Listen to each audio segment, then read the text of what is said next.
Welcome, everyone, through all time and space to an all-new episode of Weebs on the Weekends, a podcast where we break down the anime news highlights of the week and give a retrospective look at anime that premiered 10 years ago. Today's episode will be covering the news from the fourth week of January 2021 and give our thoughts on the first 3 episodes of the 2010 anime Mahou Shoujo Madoka Magica. Wow, that's a mouthful.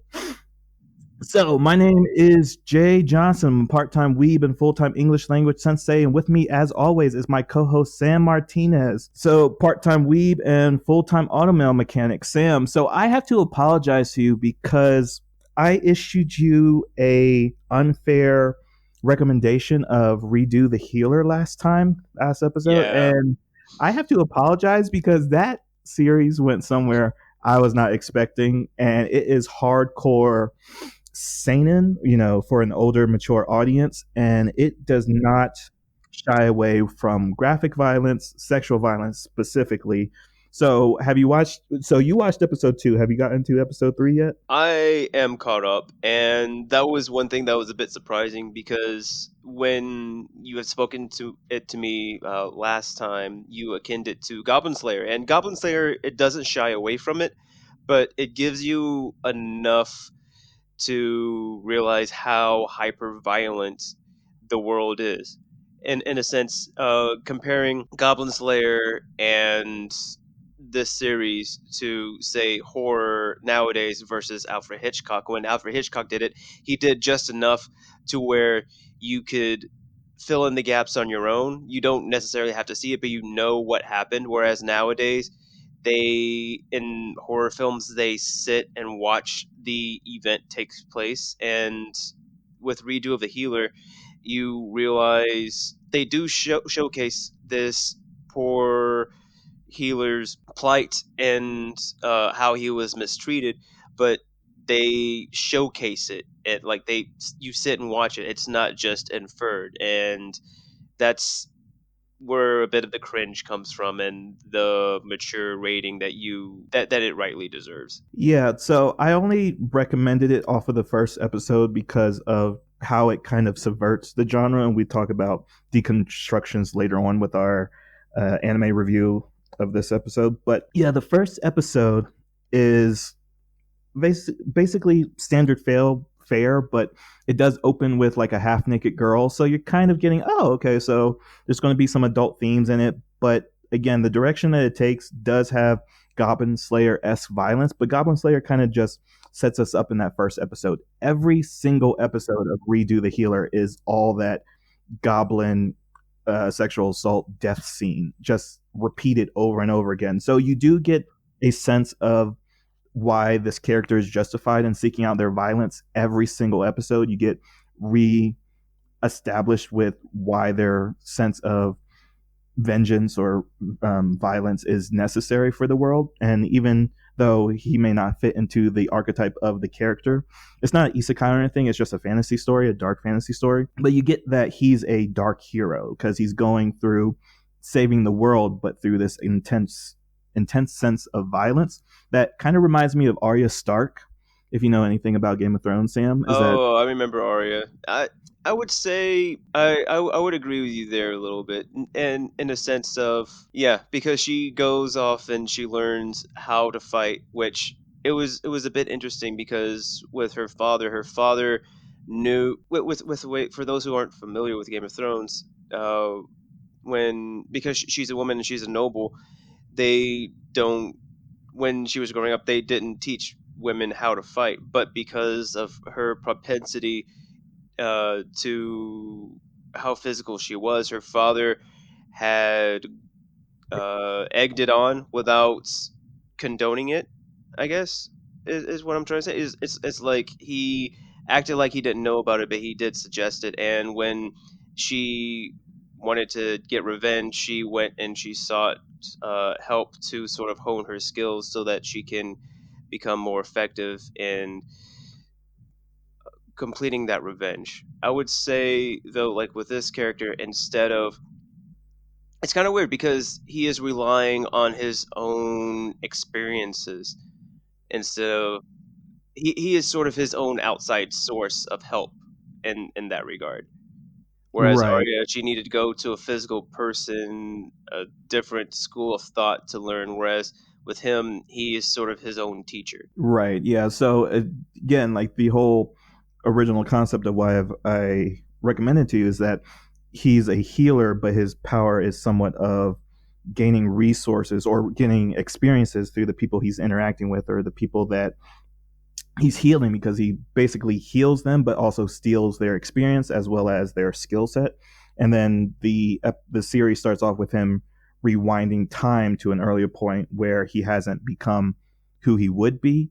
And not to ruin anything, because I will keep recommending this to other people for I would say, like, if you're looking at recommendations for like normies of anime, okay, you don't really watch anime, what is easy for them to digest, they're not familiar with tropes or anything that the genre entails. And then weebs, okay, weebs, you know what isekai means, you can get with the jobless reincarnation as the granddaddy of the isekai genre, kind of like how Carter of Mars is like the predecessor, or Flash Gordon is the predecessor of all Star Wars. But then you have like the degenerate scope of anime, and this The anime definitely, Degens. yeah, the degens. That this is borderline of anime versus hentai, and the censored version what is palatable, but the uncensored version is just completely pornographic. And this is why it was recently in the news that Germany or Russia pulled it from the streaming sites. So like no one in that country could really see it, and they kind of barricade that, or barricade, but also like snowball that into other anime that has adult themes into it. So that's kind of a news story, but Sam, I actually have news stories for this week. So you ready to hear some news? Yes, let's go ahead and dive into the news. Right, exactly. So, of course, the time codes are going to be in the description as always. So, first up, we have our anime news weekend roundup where we talk about the anime news highlights of the week. So, our first news story of the episode is the nominations for the 44th Japan Academy Film Prizes has been announced. So, the Nippon Academy Show Association is kind of like Japan's Oscars, and that their award ceremonies that they award categories of like best work, best animation, best director, best screenplay, best actor, best actress, best supporting actor, and best supporting actress. So the show is going to premiere on March 19th of this year. And there's some anime movies up for best animation. So they are the Demon Slayer movie, Mugen Train, and also Violet Evergarden. So those are the anime, anime properties that are up for the award for this, or best animation this year. The other ones are, what are they? They are Josie, the Tiger, and the Fish, which is my recommendation for winner. Stand By Me, Doraemon 2, which is the sequel to the Doraemon movie, which the first movie did win an award, I believe, 4 years ago. There's also I think, Popelli of Chimney Town, and that's it. So there's five movies up for Best Animation this year. So, Sam, which of these movies have you seen and which you would give the winner for this award to? Dang it, I have the wrong list because it's not the 43rd Japan Academy that we're talking about, right? It's the 44th. Mm, yes, the 44th. So, yeah, Ah, so I have Violet the wrong Evergarden. list in front of me. I was wondering why these movies were older. It's like they're new, but they sound just a little bit old. All right, no problem. Yeah, so right now it's Violet Evergarden, the movie. So I think we talked about Violet Evergarden before, and we were both impressed. It's by Studio Ufotable. So there's actually, I guess there's two Studio Ufotable movies up for nomination this year for Best Animation. So I feel like that cancels those nominations out now that I've said that out loud. So that leaves the Popelli,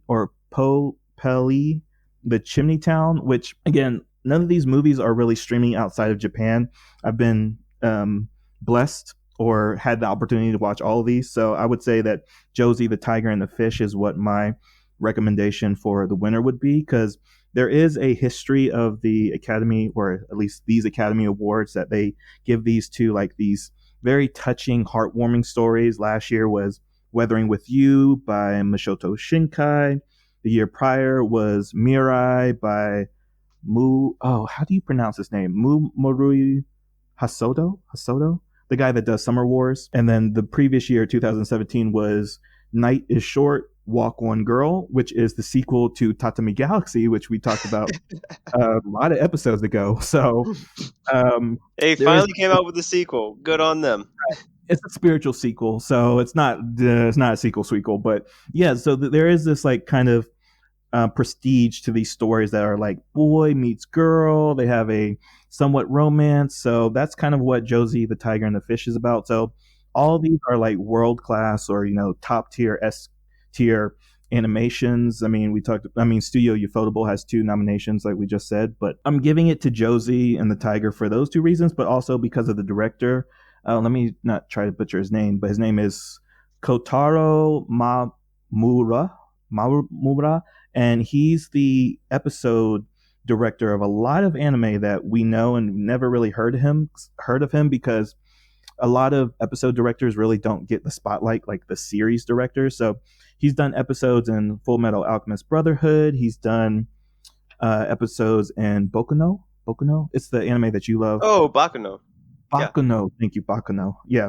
He's also done, I'm thinking, what else has he done? I'm forgetting. I'm blanking on the other ones. But yeah, he's a really established episode director. Now this is like his first film direction. So Yeah. he's getting my vote for like the prestigious of being a first time director and doing such an amazing work. So all of these do have trailers, which I do recommend that they're free on YouTube to watch. But to watch them in earnest is really hard to find. So I think I Sam, have seen trailers for this one because I'm looking at images right now. mhm. She's in a wheelchair, and it seems as though the aquarium plays a big part. Well, it's called a tigerfish, but sometimes when movies they have names, it's not so literal. Right. Yeah. The English translation kind of muddles up the actual meaning behind the title. But yeah, so this director, now that I'm thinking about it again, yeah, he did Land of the Illustrious. That's why I know him. And the reason why you know him, Sam, is that he did episodes in Occult Academy and Star Driver. So he does have this Ooh, giant acclaim to being a well rounded director. So I think their Academy for Japan is going to give it to him. But Sam, have you seen 2 of these movies? because as I said, I've only probably seen images of Josie and the tigerfish. Trying to think. I've seen trailers for Violet Evergarden, but Mhm. because I didn't enjoy the anime, I didn't think to try to watch it. I knew it was going to be pretty, but because I don't enjoy the story in general, I know it's not going to be the movie that I'm going to enjoy. I'm trying to think. What were some of the other animes, or sorry, what were the other movies that you mentioned? Yeah, so Stand By Me Doraemon Second or the Second. So that's a movie that's Yeah, following up it to has that blue looking character, Doraemon, right? yeah, the blue cat, the blue like kind of fluffy icon that everyone knows if even though if you don't know his name. But yeah, the first movie again won the award 4 years ago.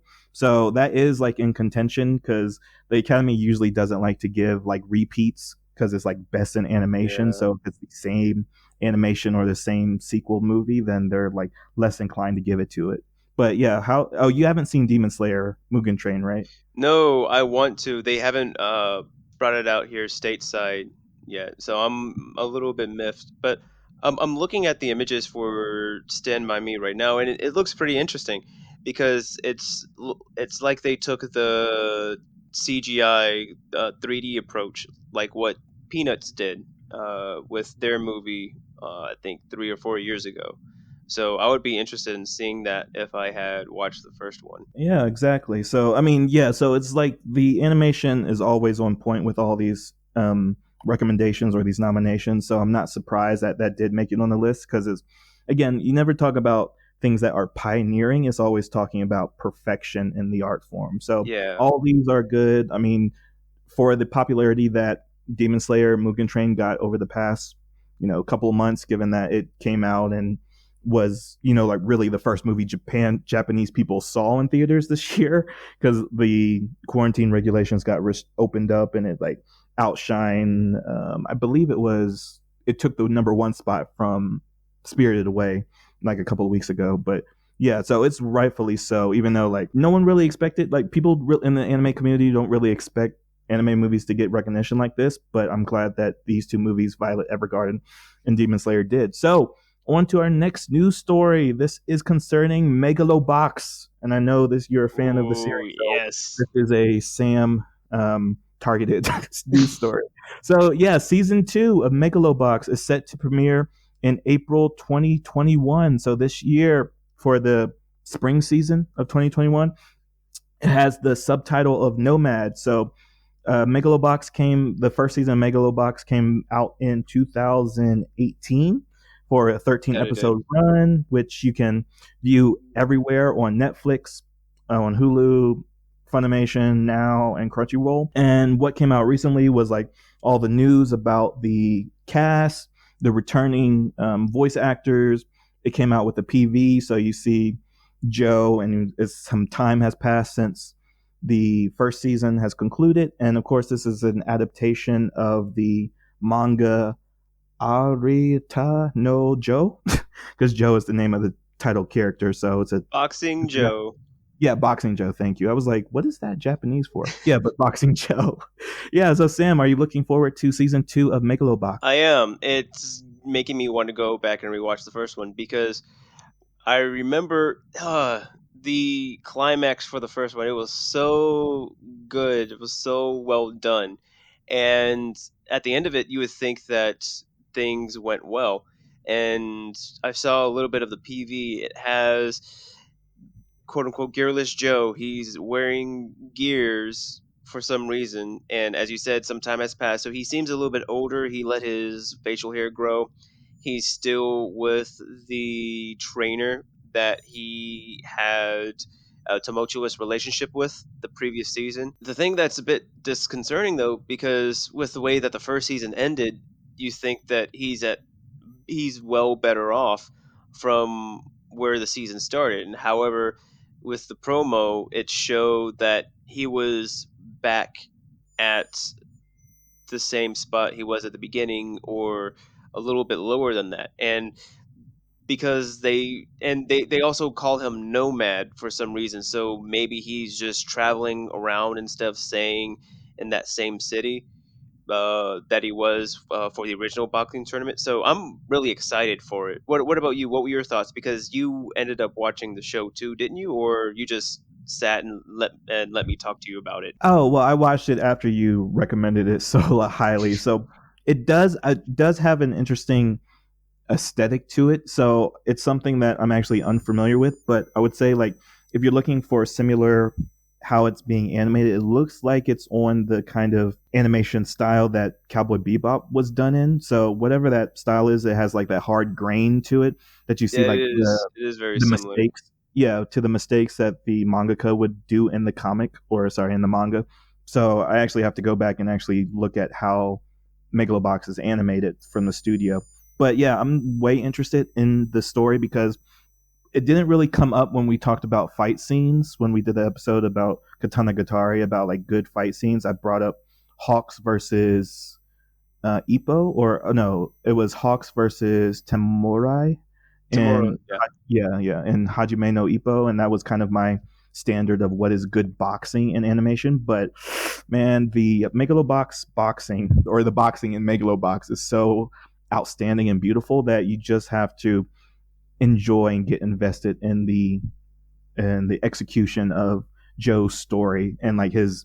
You always root for the underdog. I mean, that's kind of what it's going for, but giving him such a cap on his performance, like not having this armament, which most boxers in that world are going into the ring with. And when you see like who's the main antagonist, and he's like cybernetically Iron Man up to his arms and wrists, and you're like, oh yeah, I'm going to root for Joe. And then even switching up to saying that in this next season he's going to be nomad, so it's kind of like the Captain America parallel, is that he's lost who he is. So you're already coming out with, oh, I can root for Joe again because he's no longer the king on the hill.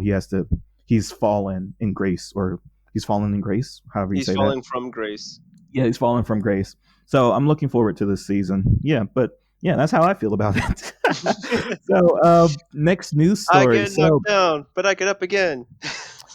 Yes, and also something about 8 Mile, Slim Shady, and Eminem. But yes, so we have the ending of Cells at Work. The manga has officially concluded back on January 26th. So this is a manga by mangaka Akane Shimuzu, uh, Ch- uh, Chimuzu, Akane Chimuzu, and it's only surprisingly enough, the Cells at Work manga is only five volumes. Only 5 volumes? Yeah, so it's very easily you can pick it up. Again, it's by Kotakawa Publishing, so very easy to find. It's in English publication, so again, something to support if you want to have a quick read and learn something about the body. But it was originally published back in January 26, 2015. So it is celebrating a 6 year anniversary this year, and it ended on its 6 year anniversary. So the story is basically. Can you tell us, actually, Sam, what is the story of Cells at Work? Essentially, we've talked about cells at work before. Yeah. It's think about Osmosis Jones, except from an educational standpoint, not necessarily focusing on the story between the characters, but essentially having the characters act as physical representations of different parts of the body and essentially follow them throughout a typical day. And you get to see minor character interactions from that. For instance, I was watching a bit of the new season for Cells at Work, and it was interesting seeing the white blood cell. It's the I forgot what his number was. I think it was like 43116. That's how they identify themselves. As they identify themselves by what cell number that they are.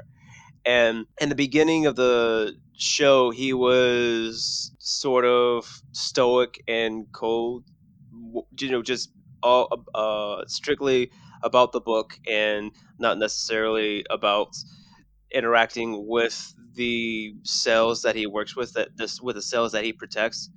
And through his interactions with a red blood cell, he has become more open to having interpersonal relationships with other cells. And you get to see this because he runs into a platelet that they call backwards cap because she wears her baseball cap backwards.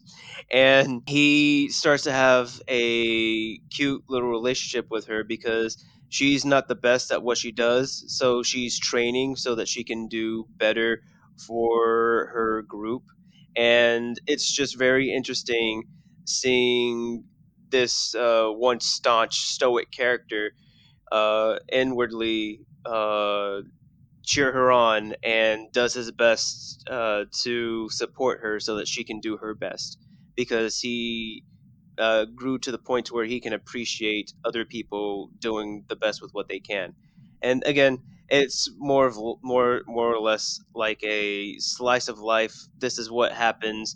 What, for instance, like if you bumped your head, like this is what would happen in this plaza of cells. Essentially, just like the ground would blow up and everybody's in like zero G, not knowing what to do, and they take it creative liberties to create forms of comedy like that. It is a wide varying world that the mangaka has created because there's many spin-off series. And I was looking at the spin-off series, and Code Black is the one that is I hadn't get a premiering. chance to watch that one yet. Have you? Not yet, but Code Black is the spin-offs to the series, but there's 7 others. So I'm very interesting if the popularity of Cells at Work keeps building, as if they're going to keep branching out with these spin-offs. Like, they're very easily digestible. So the first season of Cells at Work is just 13 episodes. It premiered back in 2018. It's available on all major platforms. Again, major platforms just being Netflix, Funimation, and Crunchyroll, which we didn't get to talk about Funimation purchasing Crunchyroll. So basically, it's saying the same thing. But yeah, Fun so the Crunch. other, yeah, Fun Crunch. Oh, okay, we're going to refer to it as Fun Crunch now. But yes, that the other spin-off series are Bacteria, Cells Not at Work, Cells and Friends, Cells. Cells and Friends, Platelets, Baby, and Lady. So What? um, Baby and lady. So are we in a? a dude's body right now, or Code Black, I think, is okay. So I think how it works again. I haven't gotten a chance to read the manga yet, but I yeah, believe that the white blood cells, if they're male, then they're in a male body, and then if the white blood cells are female, they're in a female body. So like that. So I think Code Black takes place in a female body, but the baby series side spin-off series takes place in a, of course, a I would think a baby's body. baby. Yeah, Yeah. like a baby. Yeah, so it deals with like all the platelets, not platelets, but placenta cells, and like gives you an education on how like the baby's body goes from like breathing fluids to breathing air. So I really like that aspect of what I've read of the spin-off series so far. And then Ladies, it talks about a little bit more about what happens to the female body when it's like breastfeeding and going through hormonal changes relating to pregnancy. So you're getting both sides of the, oh, that's the baby's biology, that's the pregnant mother's and expecting mother and postnatal mother's body. And Yeah. then the last thing to mention about Cells at Work is that the manga has ended, but its last chapter did talk about a word that we cannot mention, safely on a podcast, but let's call it Flovit. So it talks about the virus in the last chapter of Cells at Work. So it is it is up to date with the current world. So it's very interesting that that's the direction that the mangaka decided to end the series on. I did hear about that. So I was expecting that to be in the anime. Again, when I heard about Cells at Work, I didn't know there was it was a manga beforehand. So it's interesting that he did end it regarding the Flovid. So it would be interesting to see how he would draw Flovid, whether or not it's going to be cutesy or if it's going to look like an alien or if just its personality, because that's one thing that the author has done was make the different characters and the interpretations very interesting and entertaining to watch, even though they can be scary and somewhat realistic in what they do. Yeah, kind of like that Osmosis Jones comparison. That's why I wanted you to talk about the story, because I forgot about what other animation was the comparison. But moving on to our last news story, and this is the one that's kind of a news story, not really a news story, because it comes up very frequently in the Japanese government. But the Japanese government is once again in deliberations about the copyright laws regarding cosplay. So, Sam, you actually have an interesting take on this that we talked about a little bit before the episode started. So, can you let me know, how did you come upon this story? Yeah, so I didn't really know about it until a few days ago. I follow some Instagram models and they do a lot of cosplaying. And there was one in particular that is very, what's the word? Very vocal about her stances because she also lifts weights. So she'll address people who say, "Oh, women shouldn't have muscles," things of that nature. And like that was my first exposure to it. I didn't really get to read too much about it, but like it seems as though with the and correct me if I'm wrong, because it seems as though that like they're just trying to figure out what to do for cosplayers, because there'll be times when a cosplayer really likes to work and they want to show their love for an anime or for a series, so like they'll make their costume and they'll have fun, and they don't necessarily have the capabilities of reaching out to the creator saying, "Hey, is this okay for me to dress like this character some sort of way?" At least like posting it online, and then things start getting muddled up when they start getting paid for those pictures of dressing up as that character online. And it seems as though like that's the biggest issue that the government, that the Japanese government wants to deal with, is just the handling of money and how the property itself is being dealt in regards to the cosplay community. And it's definitely something that should be taken into consideration very seriously, because people have made careers off of this. For instance, Yaya Han, a big cosplayer in the community, she makes her own fabric that she sells in Joanne stores. and sort of helped push to make the cosplay community more mainstream.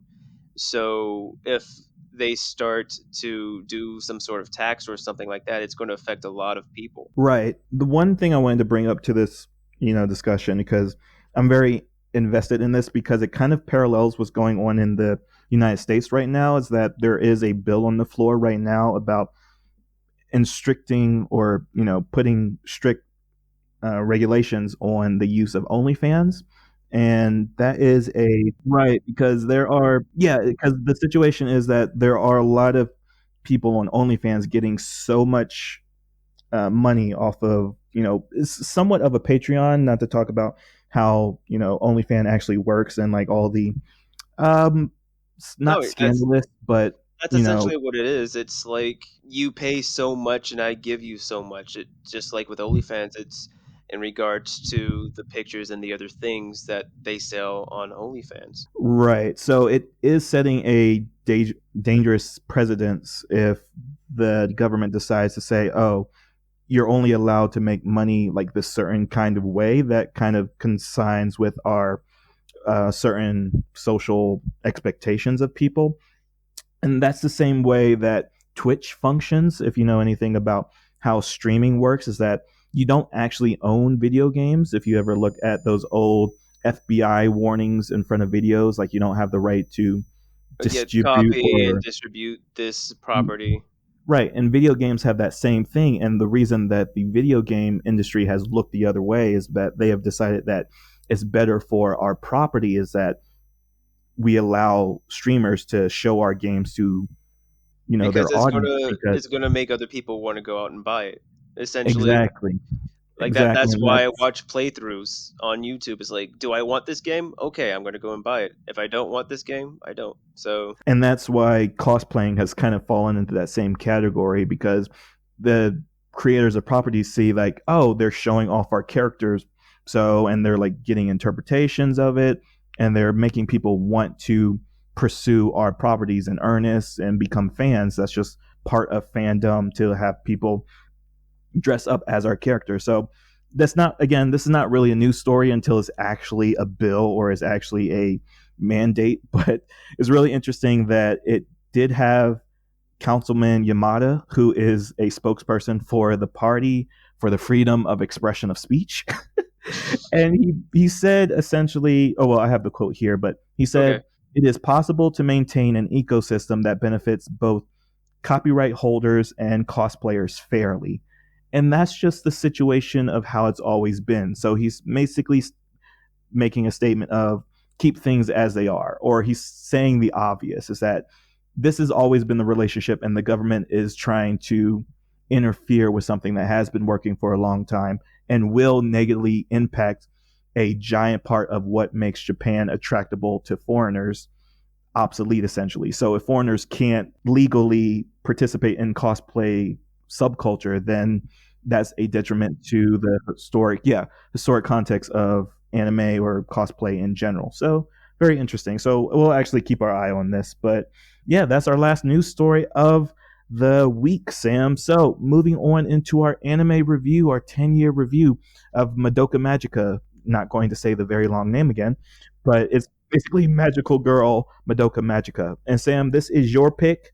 And can you tell me why you picked this? Because this is such a beloved franchise to revisit after 10 years. So, what got you interested in Madoka Magica? Yeah, real quick, because I know that earlier you mentioned you gave a correction from the last video. I just remembered something with the last video. There was a character.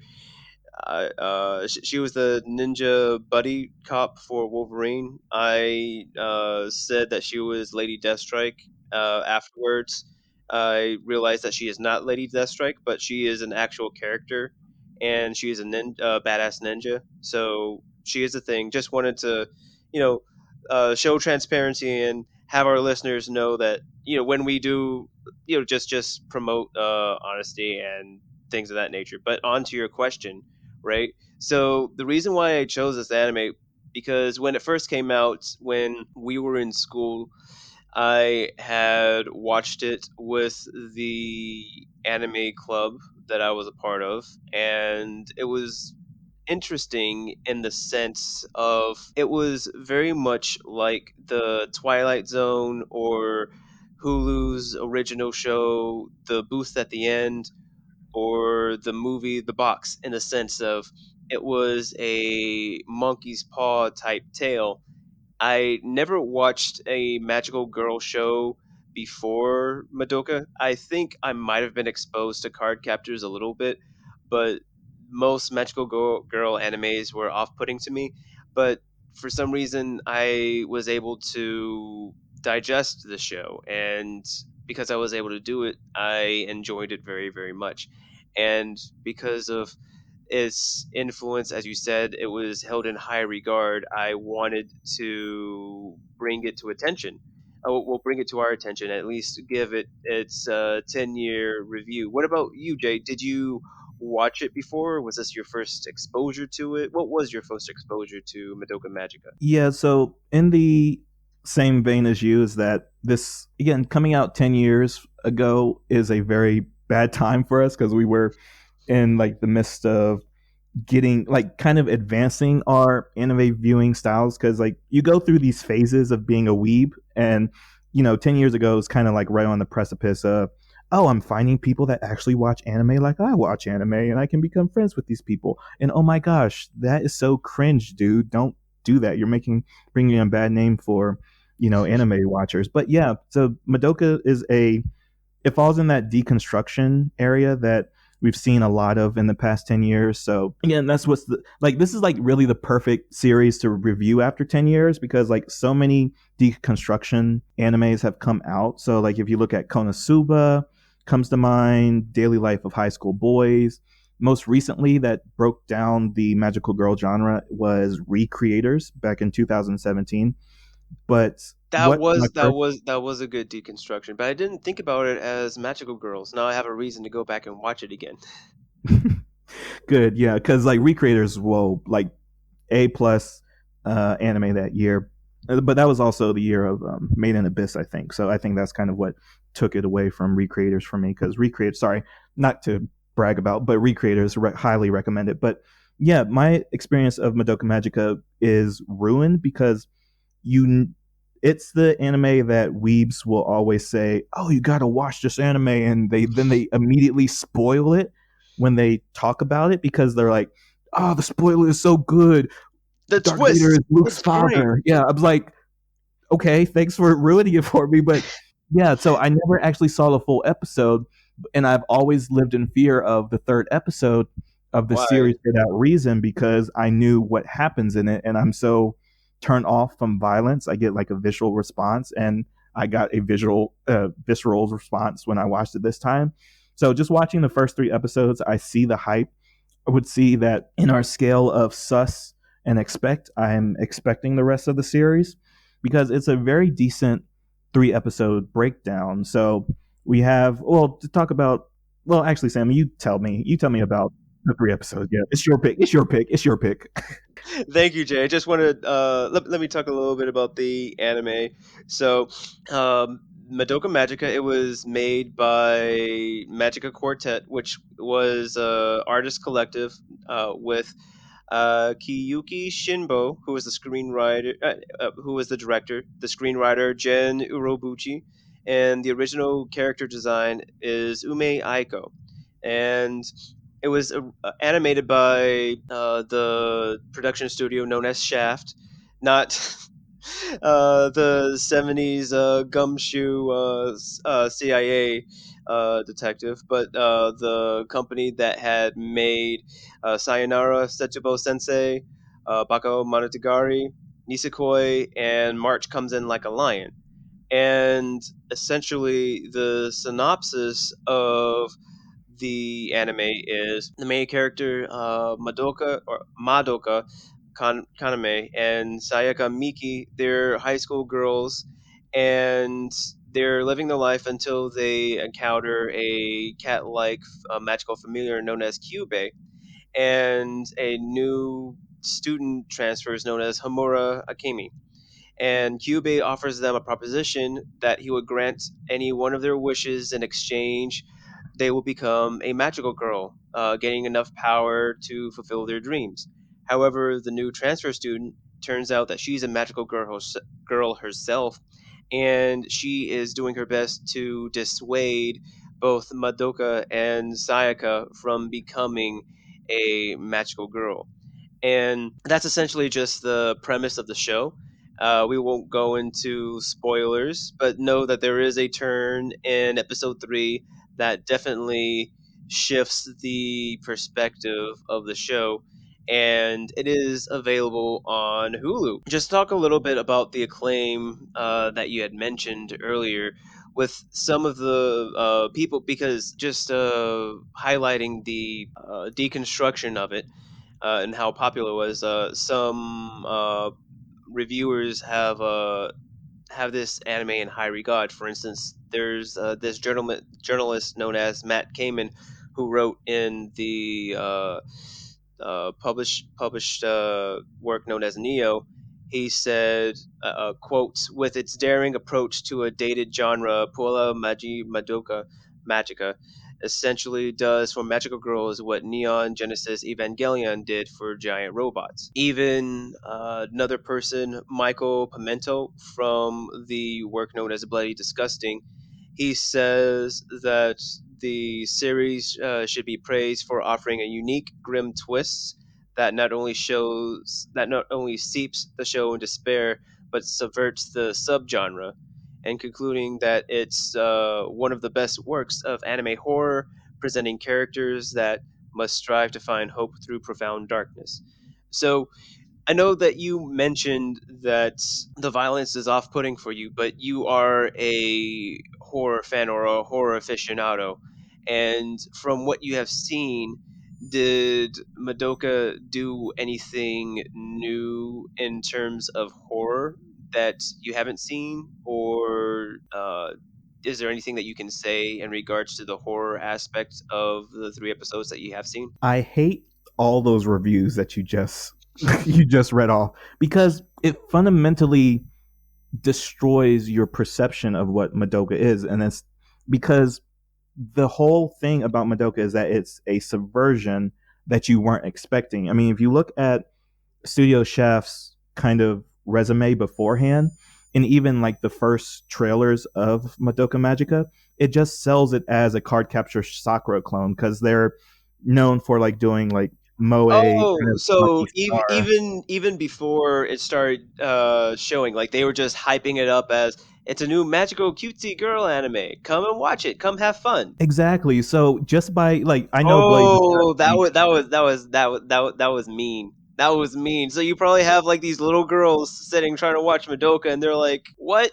What is going on?" Right, and even the rating is PG-13, which this is far not a PG-13 series. And Blade Disgusting does do horror, and that kind of ruins my expectation. Like I know basically the the plot points or how the story progresses, but I don't know all the details. So that just saying that it belongs in Bloody Disgusting is already problematic to ruin the surprise of what Madoka is. So what was your question, Sam? Sorry, I went off on a tangent. I was asking you about your uh, taste for it from a horror perspective. If you just looked at the horror aspect, Right. So if you look at it from just like, oh, that's why, yeah, that's why I went into my tangent, is because saying that it's already a horror is already breaking what, that's already a spoiler. yeah, already a spoiler. So even though it's kind of out there that it does fall into the genre of magical girl, but then it also has the tags of dark fantasy and psychological thriller.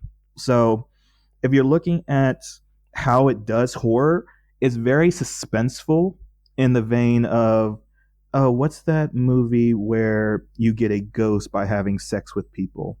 Um, What? CD, SCD, what's that? Sexually transmitted disease? Oh, STD. STD. Yeah. Yeah, STD ghost. And the only way you can get rid of the ghost is by having sex with someone else and passing the ghost along. And the whole movie is all of this.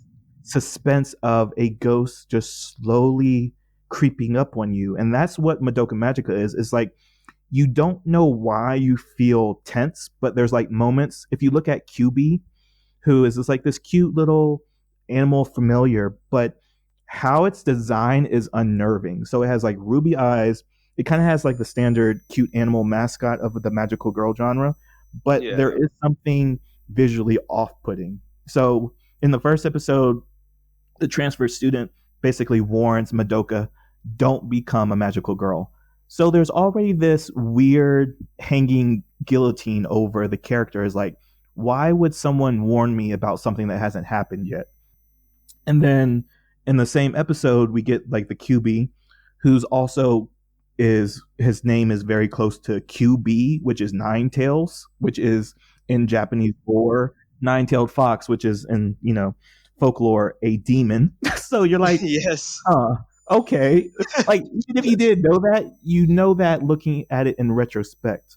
And then finally, at the very end of the first episode, the QB's like, oh, I need to form a contract with you. And that's not how magical girls work.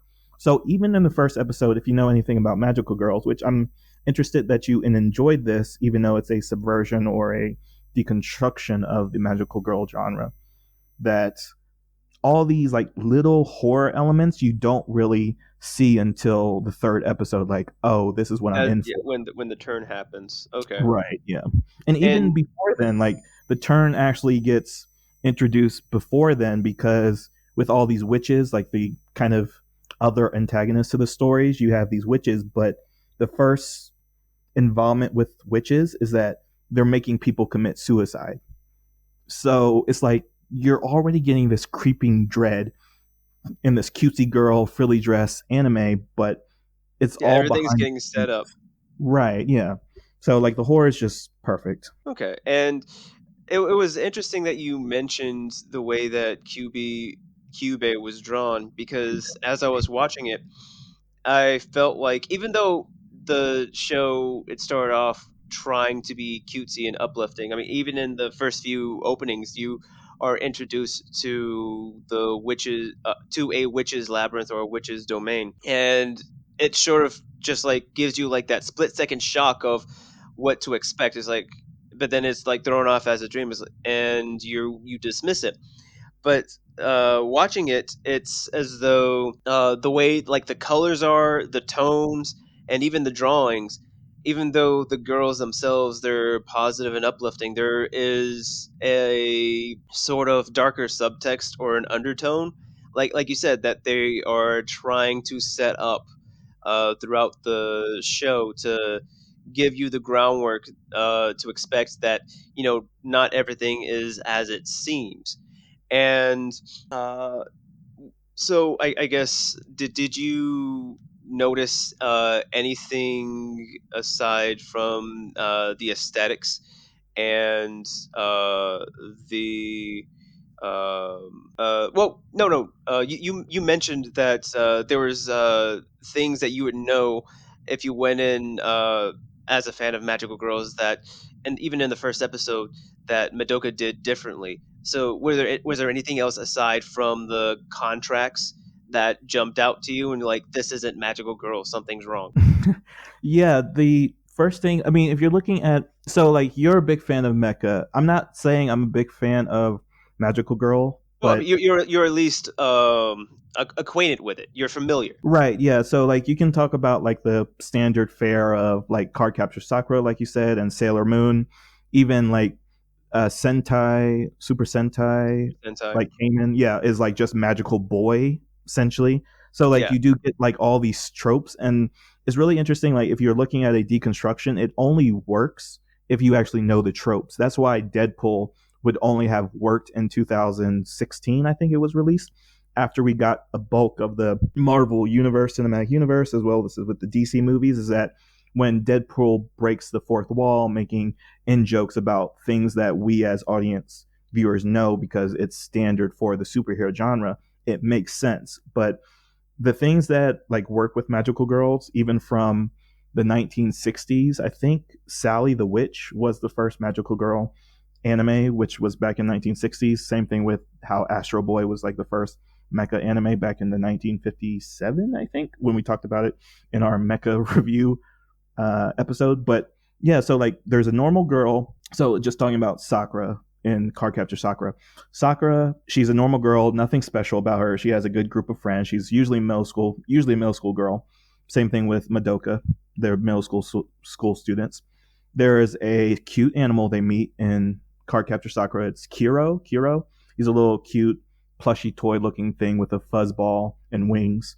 There is a triggering event where in Sakura, it's the cloud cards get released, and then she gets into a contract with Kiro to form magical girl powers to save the world. And none of that happens in Madoka in the first episode. Like Madoka doesn't even become a magical girl. Sorry to spoil it, but like she doesn't even become a magical girl in the first 3 episodes. This is just showing what magical girls can do. There's another character, Mamie. It was weird because in the I watched the English dub, like it was close to mommy the way that they Mhm. pronounced her name. But did you watch the sub or the dub? Oh, I watched the sub. So yeah, maybe I'm just misremembering it, but it's like Mame, mommy. So I guess it is mommy. Okay. But yeah, so you see mommy, and then you see the transfer student, and again, the transfer student is introduced warning Madoka not to become a magic girl, but her second introduction is that she's a magical girl herself, and she's attacking the QB. So like you're already off put that there's no there's no like world event to trigger Madoka to act to become a magical girl.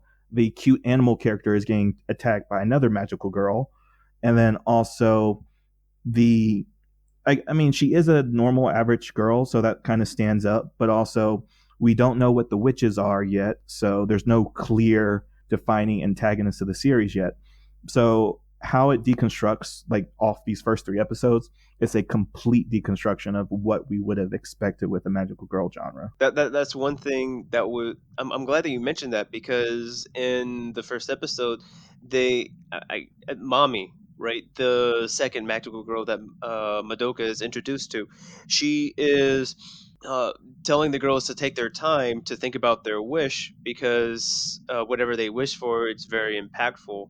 And the fact that you're making somebody sit down and think, that's one thing that I really appreciate about the monkey's paw type aspect, because even if you sit and you think as much as you want about the wish, no matter what's going to happen, there's going to be something that you didn't account for, and it's a different aspect of the magical girl. Like you said, they transform in the first 5 minutes, and then they're off doing the thing.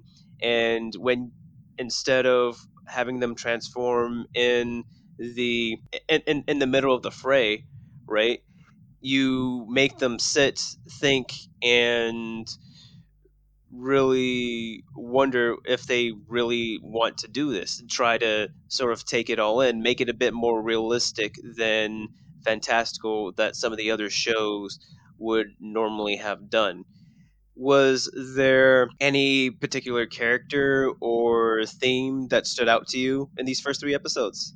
Just setting up the idea of dread that there is going to be some really bad stuff that happens to these girls at the end. So, I mean, we're dancing around what happens in episode 3, but I do want to leave that as you know, a mystery for those that are listening and haven't been overexposed to the anime community and weebs that don't care about other people's feelings about shows. But yeah, it Yeah. feels with even with the first episode, like the dread that's building up, the everything that's should be off-putting if you know anything about the genre. Even if you don't know anything about the genre, like you said, Sam, you picked up on like this is definitely horror building, but you feel that these first 3 episodes are building up Madoka as a character. Is that she's going to be a sympathetic character by the time she does become a magical girl. And like you said, the forming the contract and knowing what your wish is very important to who these magical girls are. And I think that's kind of what I